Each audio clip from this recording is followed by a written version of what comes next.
El día de hoy vamos a empezar a hablar de este componente bien importante que es la membrana celular o también membrana plasmática. Como les decía, el avance en el estudio de la biología celular ha estado muy de la mano con el desarrollo de la tecnología. Desde 1895, pues desde antes de cuando ya tenemos las primeras imágenes de Anton van Leeuwenhoek de los animáculos, se puede observar que las células tienen una delimitación, o sea, algo que las delimita del resto de células, y a eso se le llamó membrana celular. Sin embargo, se desconocía cómo estaba organizada esta barrera o esta membrana celular. Nuevamente reitero, miren la forma de los eritrocitos como unas donas aplanadas, esta es la forma normal. Y ayer lo mencionamos, la anemia falciforme lo que hace es tener como una especie de media luna, aquí se forma una S y eso es lo que provoca que se formen más fácilmente coágulos. Cierro paréntesis. Les Profe, qué decía, en pena. 1800, dígame. Lo que pasa es que Chelsea está intentando entrar y todavía no puede entrar. Y yo le quiero enviar el link de la clase, o sea, yo le envié este link, pero no puede ingresar. Entonces, para enviárselo directo de aquí, no sé cómo, la verdad. No, yo tampoco, o sea, el link está disponible en Sapiens, ese es el único. Bueno, Overton en 1895, con su equipo de trabajo, se dio cuenta de que esta membrana que tenían las células era fácilmente atravesada por lípidos y era mucho más difícil que pasasen aquellas sustancias que son de naturaleza hidrosoluble. Por lo tanto, se especuló que la membrana debería estar formada por lípidos. Esto fue ya corroborado en 1897 cuando se estudiaron los fosfolípidos, ayer los mencionamos, que debido a que tienen esta naturaleza anfipática, donde tienen una cabeza hidrofílica y unas colas hidrofóbicas, pueden formar bicapas lipídicas. Y con el estudio que hizo Gorter y Grendel, él hizo una cirugía a las membranas de los eritrocitos y estiró la capa lipídica. Y la capa lipídica tenía el doble del tamaño del eritrocito. Entonces se asumió que la membrana estaba formada por una estructura similar a la que vemos aquí, como una bicapa lipídica. Sin embargo, en 1932, los estudios de Cole demostraron que no coincidía la tensión superficial de las membranas celulares con las membranas artificiales hechas únicamente de lípidos. Entonces, se asumió que debían tener otros componentes adicionales a los lípidos y cuando ya se hace el análisis bioquímico de estas estructuras, se puede verificar que también estaban acompañados de proteínas. Por eso, en 1935, Dabson y Danieli proponen el primer modelo de membrana celular, ¿sí? Este es el esquema que ellos presentan como la posible estructura de membrana. Ellos hablan de que los fosfolípidos se organizan en estas bicapas, como los vemos aquí, cabeza hidrofílica, cola hidrofóbica, y sobre ellas se extienden hacia el exterior y al interior celular una serie de proteínas. Eh, este fue el modelo más aceptado porque coincidía con la composición bioquímica y con la tensión superficial que se había sugerido con los estudios anteriores. Sin embargo, vamos a ver más adelante, y posiblemente ustedes ya lo leyeron, a través de la membrana celular ocurren muchos procesos. No solamente es la barrera que limita a la célula del medio extracelular, sino que a través de la membrana pueden ingresar nutrientes, pueden salir también señales y pueden ser componentes de gran tamaño. Al tener esta estructura, que es una estructura relativamente rígida, ese movimiento celular era difícil de realizarse. Entonces, en 1959, ya con el desarrollo de otras técnicas de microscopía, como la microscopía electrónica, ustedes hicieron consulta ayer de microscopía, no, ayer no, el fin de semana sobre microscopía electrónica. ¿Quién quiere leer qué es microscopía electrónica, por favor?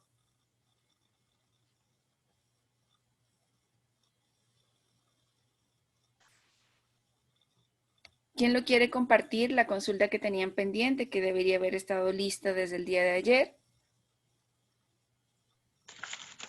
Mm, Yureni. Sí, pero profe, que me perdí. Ya.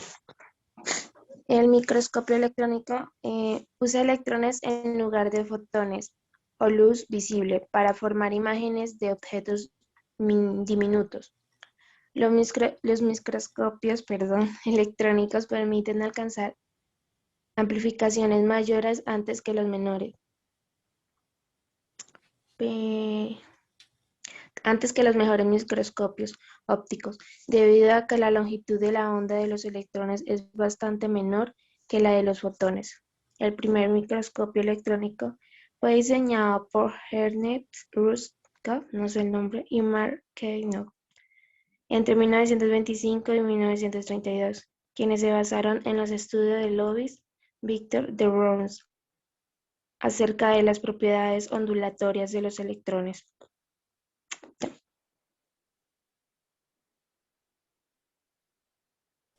¿Alguien que quiera complementar la información de Yureni? Sí, profe, yo.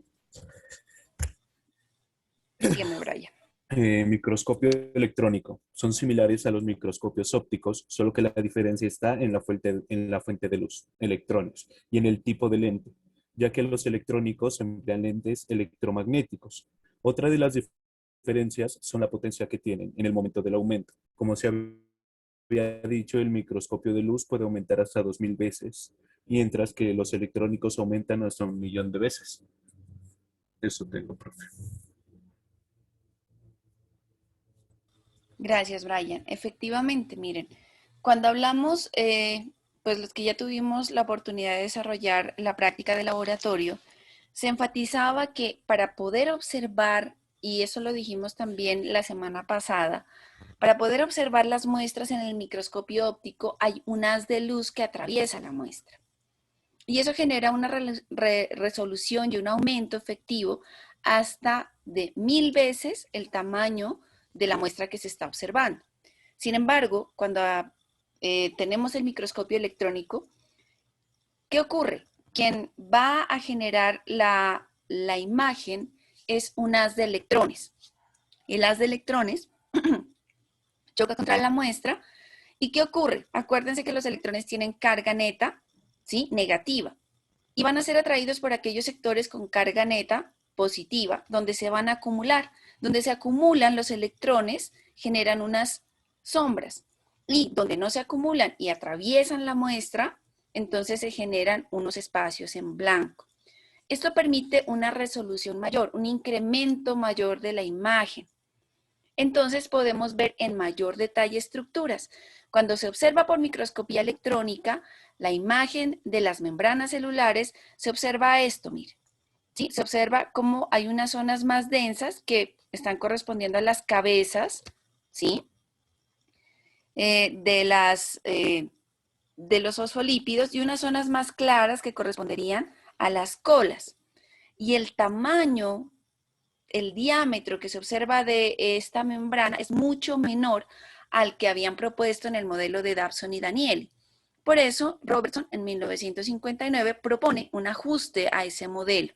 Él sugiere que si bien las proteínas se encuentran en la parte externa de la bicapa lipídica, estas se ubican de manera plana, de tal manera que se cumple con el diámetro que se estaba observando, que estaba oscilando entre los 8, 7 nanómetros de espesor.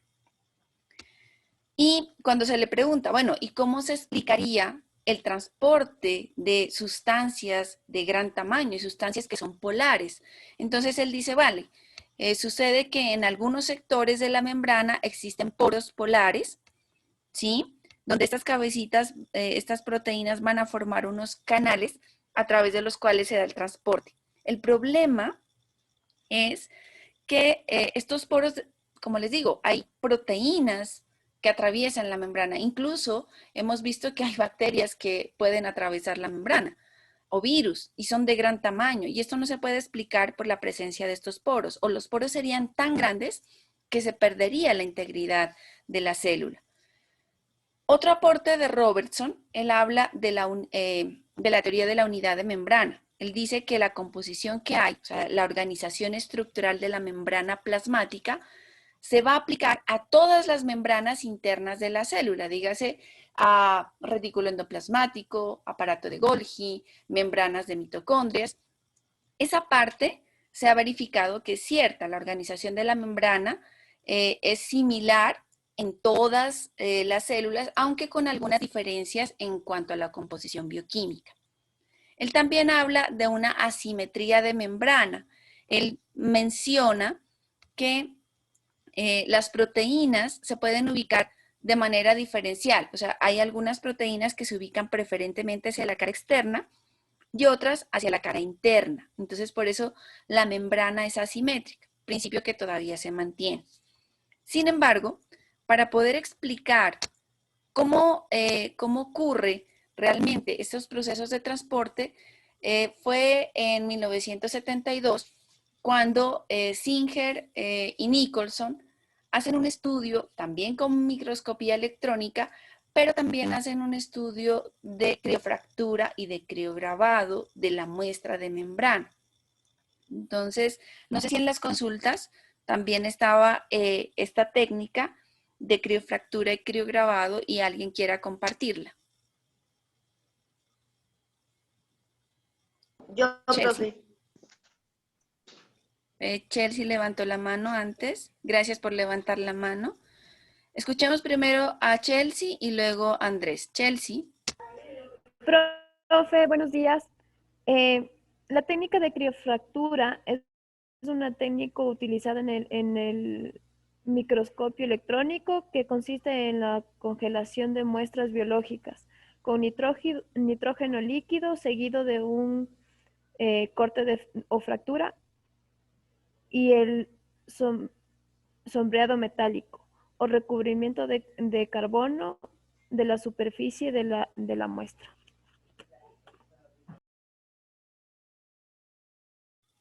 Gracias, Chelsea. Andrés, ¿quiere complementar, por favor? Andrés Córdoba. No, tengo casi lo mismo. ¿Podría decir el criograbado? Listo, sí. Criograbado es cuando las células se someten al vacío y se elimina el agua por sublimación. Esto hace que las estructuras sobresalgan en la superficie de mm, eso.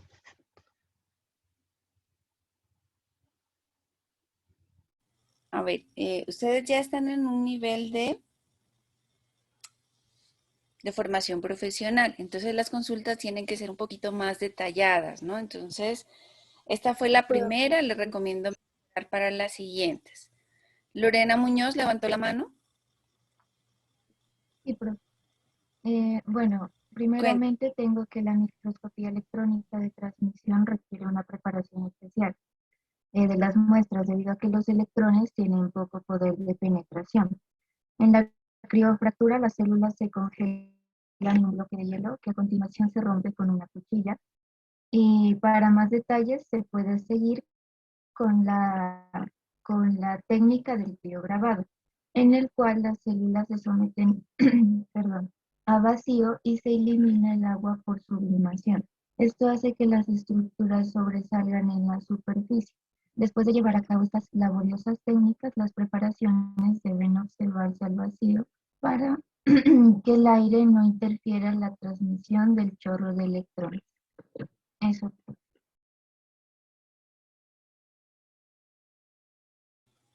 Bueno, muchísimas gracias. Entonces,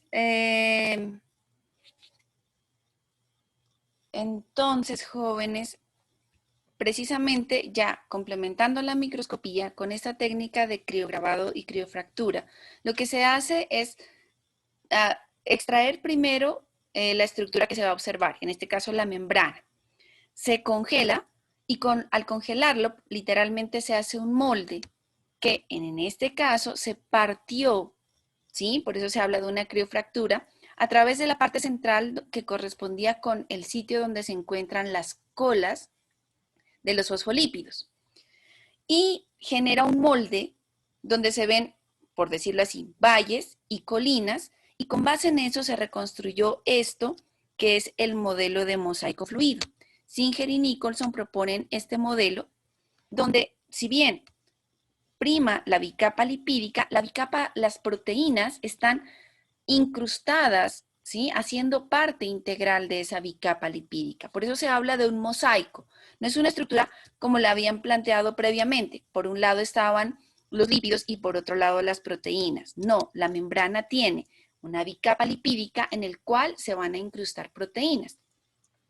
Van a existir proteínas que atraviesan de un lado a otro la membrana, que son proteínas integrales o transmembranales.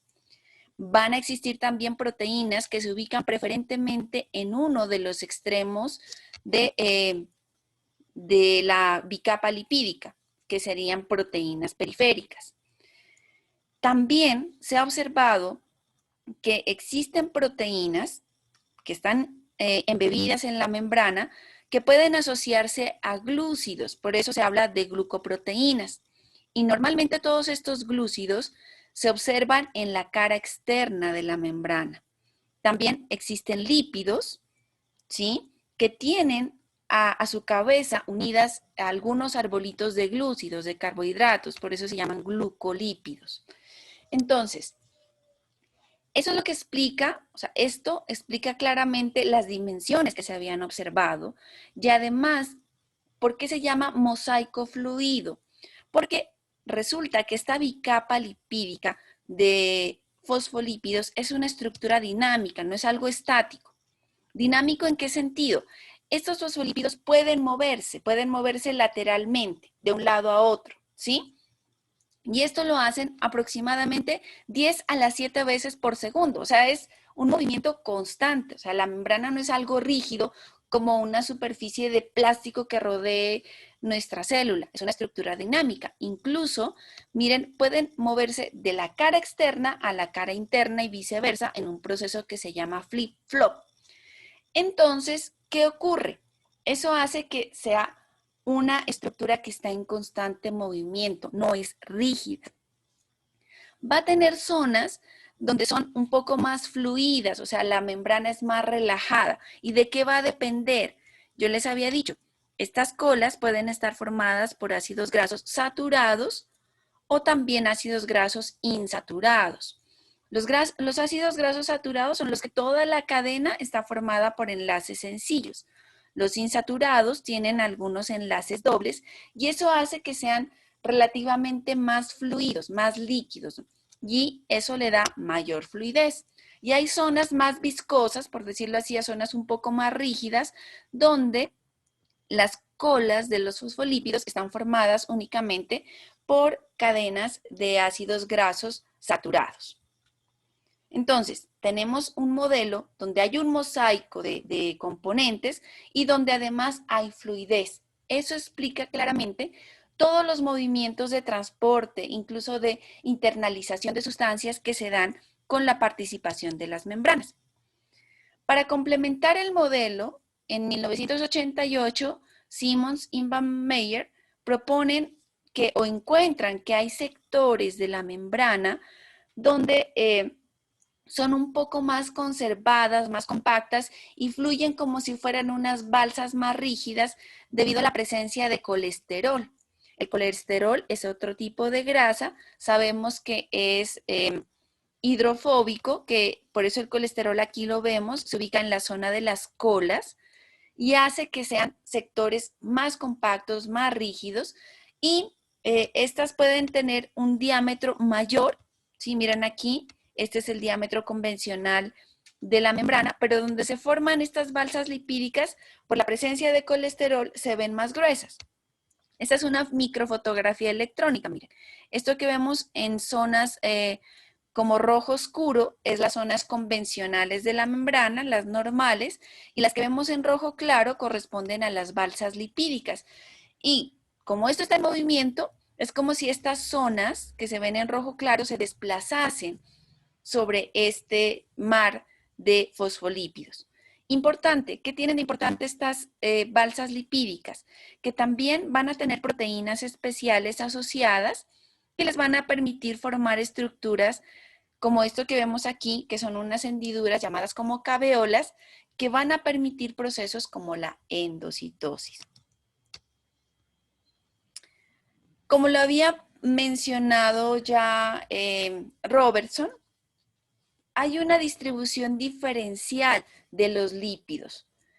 Vamos a ver que si bien todas las membranas dentro de la célula tienen más o menos la misma organización a manera de mosaico fluido, dependiendo de la membrana, van a tener un contenido diferencial de lípidos.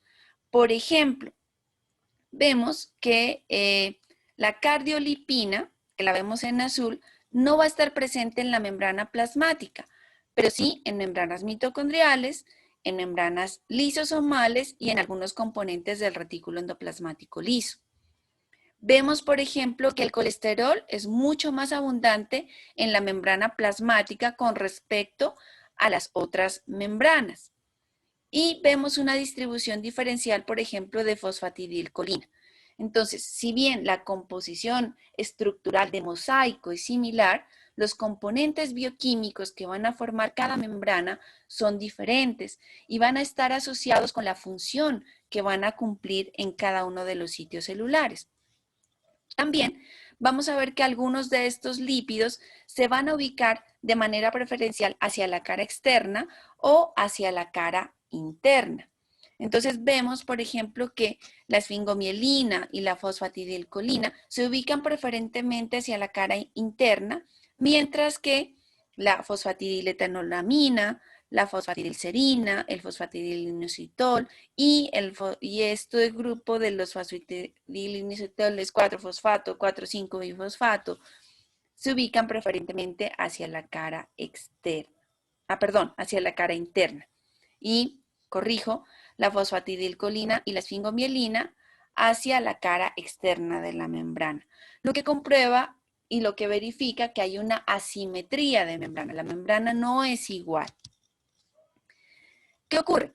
El hecho de que principalmente tengamos una bicapa lipídica va a afectar la permeabilidad de la membrana. Eso quiere decir que aquellas moléculas de naturaleza lipídica o pequeñas moléculas, hormonas esteroides, pueden atravesar la bicapa sin problema, que coincide con las observaciones iniciales de que las sustancias de naturaleza lipídica pueden atravesar la membrana. Pero ya sustancias de naturaleza polar, moléculas pequeñas, a excepción del agua, pues tenemos por ejemplo la urea o el glicerol, que no pueden atravesar la bicapa lipídica, por eso van a necesitar algunos mediadores. La glucosa y la sacarosa, pues tampoco pueden atravesarla. Y los iones, por tener carga neta, así sean pequeñitas moléculas, tampoco pueden atravesar la bicapa lipídica. Y por eso, pues dentro del modelo se observa la presencia de proteínas, que como les decía, pueden ser integrales, atravesar de un lado a otro la membrana o pueden estar ubicados preferentemente en un extremo de la membrana. ¿Qué funciones van a cumplir las proteínas que están en la membrana? Las mismas que cumplen las proteínas en cualquier parte de la célula. Van a existir algunas proteínas transportadoras que actúan como canales para que ingresen ciertas sustancias. Van a existir proteínas que cumplen funciones enzimáticas, que son capaces en la misma membrana de tomar un sustrato y transformarlo y generar otros productos. También vamos a ver que las proteínas van a cumplir una función importante en la membrana, que es actuar como receptores de señales. Va a haber una comunicación constante entre nuestras células, entre las vecinas y entre algunas que están muy, muy lejanas.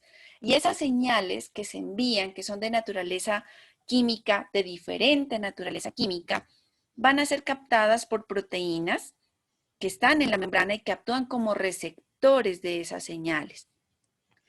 Algo que les había mencionado también, las células pueden las proteínas y sobre todo las glucoproteínas, debido a que proyectan estas unidades de glúcidos hacia el exterior de la membrana celular, pueden actuar como identificadores de superficie.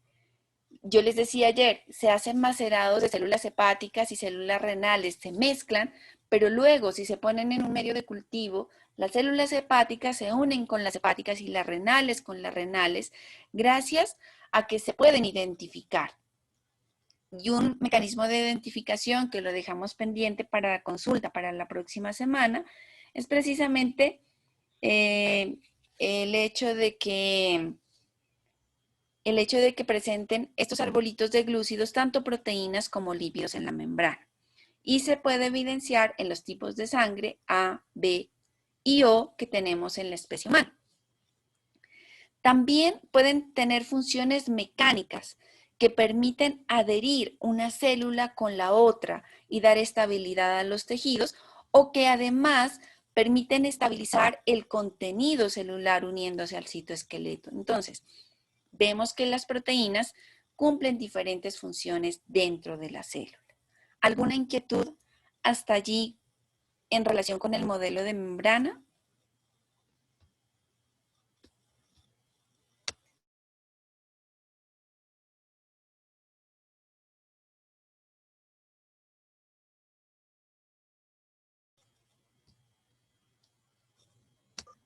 No, profe, ninguna.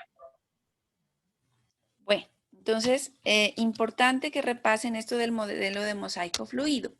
¿Por qué? Mire, esto es lo que les decía. En las membranas, como los glúcidos, los carbohidratos se unen, ya sea a proteínas o a lípidos, si se hace una microfotografía electrónica de membrana, se observa esto, mire. Esto que vemos aquí en negrito corresponde precisamente a la capa de carbohidratos que se forma hacia la cara externa de la membrana, y en algunos textos lo encuentran a este sector denominado como glucocálix. Ya lo escribo aquí.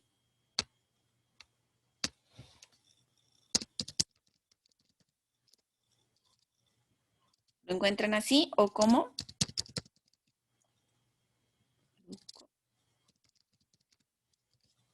así lo pueden encontrar en los textos.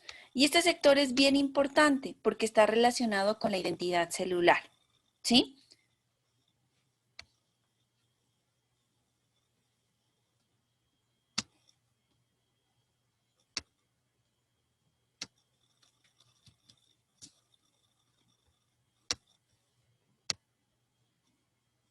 Bueno, esto lo dejamos para después. ¿Y por qué hablamos de estas estructuras tan dinámicas de las membranas celulares? Porque tienen diversas funciones que van a ser supremamente importantes para mantener la integridad celular. La primera función de esta membrana es precisamente ser la barrera de protección del ataque de patógenos. Pero debido a que, como lo hemos mencionado, están formados por proteínas y lípidos, aquí también pueden desarrollarse diferentes actividades bioquímicas. Lo van a ver de manera más evidente cuando hablemos de las membranas internas mitocondriales y las membranas de los cloroplastos, donde allí ocurren procesos de transporte de electrones que van a permitir obtener energía. Ahora, debido a que estas membranas tienen diferente naturaleza, van a ser sitios que permiten generar compartimentación bioquímica y funcional. Yo les digo, las membranas, debido a que tienen diferentes elementos constitutivos, se van a ubicar en sectores diferentes. Y eso va a permitir que en algunos sectores se den ciertos procesos exclusivos que no se dan en otros. Y lo vamos a ver un poquito más adelante cuando hablemos del sistema de endomembranas. Importante, es una barrera con permeabilidad selectiva. ¿Qué quiere decir eso? Que permite el paso de algunas sustancias, pero restringe el paso de otras. Eso permite, de alguna manera, limitar el acceso de sustancias que pueden resultar tóxicas para la célula. Y lo más importante, y que está allí por eso en mayúsculas, es el transporte a través de membranas. ¿Y por qué lo tenemos en mayúsculas? Porque de esta sola función se van a derivar muchísimas otras funciones. Mire, estas son funciones asociadas a ese transporte a través de membrana. Por ejemplo, importantísimo, ya lo habíamos dicho, el controlar los niveles de agua al interior de la célula, que ayuda a mantener el volumen. ¿Por qué? Porque ya dijimos que el agua era fundamental para mantener la vida de los organismos. También el paso de sustancias a través de la membrana ayuda a mantener el pH interno. ¿Saben qué es el pH? ¿Ustedes lo estudiaron ya en bioquímica? ¿Alguien recuerda qué es pH? Potencial de hidrógeno. Gracias, Luisa María. Acláreme qué significa potencial de hidrogeniones, Luisa.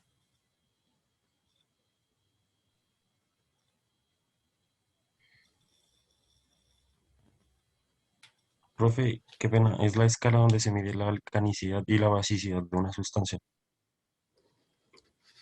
David, ¿qué significa eso? A ver, ¿qué es potencial de hidrogeniones?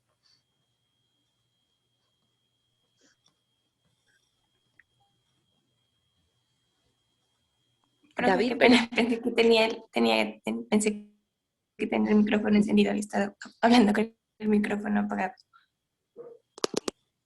¿Le puedo responder o...? sí, por favor. Es cuando podemos determinar cuánto es la cantidad de hidrógenos en una solución. Ya, Y la podemos cantidad de también determinar ajá, y poder determinar también el pH, o sea, si es neutro, ácido o alcalino. Ya. Luisa, lo que usted me dijo es muy parecido a lo que me dice David. Acuérdense, potencial de hidrogeniones, ¿qué significa? La molécula de agua, acuérdense que ya hablamos de ella, tiene la posibilidad de romperse. Cuando se rompe la molécula de agua, se va a romper en dos componentes. Por un lado va a quedar el OH, ¿sí? Los grupos hidroxilo, y por otro lado van a quedar los hidrogeniones. Durante la formación de sustancias, a veces los hidrogeniones están libres en la sustancia. Y pH significa potencial de hidrogeniones. Dependiendo de la cantidad de hidrogeniones que haya en la sustancia, determina eso que ustedes me han mencionado. Determina si una sustancia puede ser ácida o básica o neutra. ¿Cuándo es neutra? Cuando el potencial de hidrogeniones es igual al potencial de hidroxilos, o sea, están en equilibrio. Y eso equivale a un pH 7. Cuando se altera, ¿sí? Cuando sube la cantidad de hidrogeniones, estamos diciendo 8, 9, 10, hablando en concentración general, entonces esas escalas de pH 8, pH 9, pH 10, quiere decir que hay muchos hidrogeniones libres en la sustancia y hace que las sustancias sean básicas. Ahora, hacia el otro lado, si hablamos de un pH 6, pH 5, pH 4, eso quiere decir que los hidrogeniones disponibles en la solución son muy poquitos y eso hace que el pH de la sustancia sea ácido. ¿Por qué es importante esto? Porque normalmente las reacciones bioquímicas ocurren cuando hay un pH específico. Hay enzimas y principalmente si estamos hablando en humanos y en mamíferos y dependiendo del órgano, pues en la mayoría de los órganos las enzimas son eficientes a pHs neutros. Importante mantener ese pH porque sobre ese pH o bajo ese pH se puede provocar que se desnaturalice la proteína, que se degrade. Y al degradarse, pues no ocurren los procesos enzimáticos requeridos. Obviamente tenemos órganos como el estómago, donde las enzimas actúan a un pH óptimo ácido. ¿Por qué? Porque tienen una función específica. Entonces, sí es muy importante que la membrana participe en estos procesos de regular tanto el contenido acuoso como el contenido de pH para que pueda funcionar de la manera más adecuada. ¿Está claro?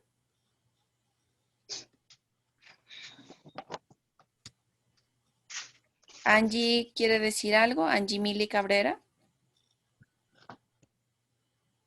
¿No? Vale. Listo. Otra función bien importante es la de extraer y concentrar combustibles metabólicos. O sea, tomar del ambiente, del medio extracelular, aquellos precursores que le van a ayudar a construir macromoléculas. Y por otro lado, también se eliminan sustancias de desecho producto del mismo metabolismo. Tenemos algunas membranas especializadas, como las membranas neuronales y las membranas musculares. En ellas se van a generar gradientes iónicos que van a permitir su excitación. Y esa excitabilidad va a permitir que se transporte un impulso nervioso y que nosotros podamos responder a interacciones del medio. Y cuando ya hablemos de las membranas mitocondriales y de cloroplastos y de pronto de los peroxisomas, vamos a ver que allí también se pueden generar gradientes electroquímicos que van a permitir obtener energía libre en forma de ATP. Entonces, bien importante la participación de la membrana en el transporte y fundamental este transporte que ocurre para mantener las funciones celulares. Cuando hablamos de transporte a través de membrana, entonces a este cuadrito sí les agradecería que me le hagan una captura de pantalla. Cuando hablamos de transporte, y ya les digo para qué, cuando hablamos de transporte, vamos a tener dos clasificaciones, de acuerdo a las moléculas que se transportan y de acuerdo al gasto de energía libre. Esta información que está resumida en este pequeño cuadrito, ¿sí? Según las moléculas transportadas, puede ser cotransporte o uniporte, y el cotransporte a su vez se puede diferenciar en simporte y antiporte, mientras que según el gasto de energía libre puede ser pasivo o activo, y en el transporte pasivo podemos ver difusión simple, difusión facilitada, y en el transporte activo puede ser transporte activo primario o secundario. Esto está explicado en ese resumen que les envié ayer al WhatsApp. Necesito tarea para la próxima semana, que la voy a recibir apenas empecemos clase, que por favor complementen este cuadro escribiendo las definiciones. ¿Qué significa esto? ¿Qué significa esto? ¿Qué es esto? ¿Y qué es esto? Y un ejemplo de cada uno. Esto está allí. Si quieren complementarlo con otro libro, excelente. Pero sí necesito que ustedes complementen este cuadro, ¿sí? Diciendo, cotransporte es esto, ¿sí? Uniporte es esto. En cotransporte tenemos importe, que es esto, por ejemplo, tal cosa. Antiporte es esto, ejemplo, tal cosa. ¿Está claro? ¿Alguna inquietud con la tarea? No, profe, está No, claro. profesor, claro. Listo.